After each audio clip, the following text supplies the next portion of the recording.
Demikian pula Al-Imam Ibnu Hajar, ya,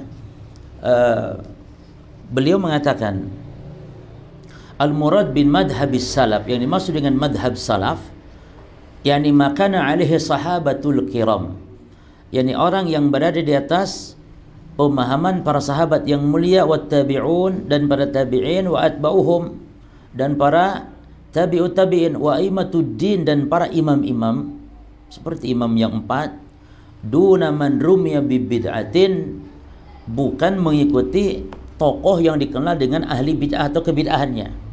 Karena ada saja orang yang hidup di zaman itu namun dikenal dengan kebid'ahannya.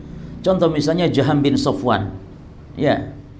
Jaham bin Safwan hidup di generasi mulia, hidupnya di generasi mulia jamaah. Jaham bin Safwan hidup di zaman tabi'in, hidup di masa mulia, namun mereka bukanlah termasuk disebut dengan as-salaf.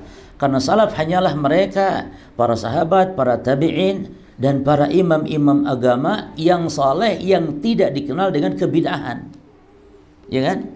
Hatta di zaman sahabat para jemaah, muncul seorang di Basrah namanya Ma'bad al-Juhani yang menyimpang dalam masalah takdir.